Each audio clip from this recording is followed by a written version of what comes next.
This is SPHEREx, NASA's cosmic mapmaker. It will scan the entire sky, charting the positions of hundreds of millions of galaxies. But why does it look like my dog after his last visit to the vet? These concentric cones help keep SPHEREx cool and shielded from nearby bright objects. Anyway, continue. Of course. SPHEREx has 3 cones, which are called photon shields. They block light and heat from the sun and the Earth. That's a big deal because without those shields, the telescope's detectors would be blinded. But SPHEREx also needs to be cold because it detects infrared light, or wavelengths slightly longer than what the human eye can see.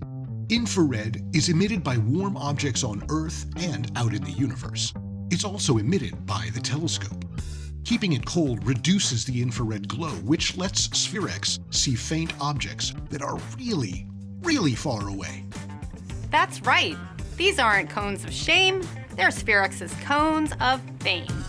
Here you can see one of SPHEREx's 3 cones being assembled. They sit atop this shiny jewel of a structure called a V-groove radiator. The mirrored surface directs heat out into space, cooling the telescope and the infrared detectors. Cooling them to minus 350 degrees Fahrenheit. That is cold. SPHEREx can help us study everything from what happened a few seconds after the Big Bang to where water comes from in planetary systems.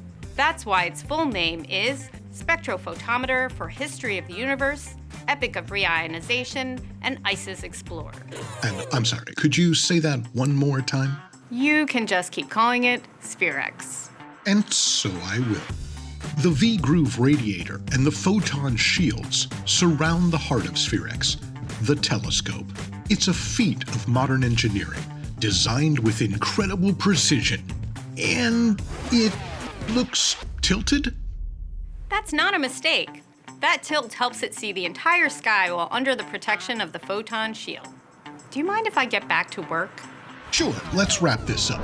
The cone of fame, the gorgeous jewel, the tilted telescope. These are all part of NASA's next cosmic mapmaker, SPHEREx.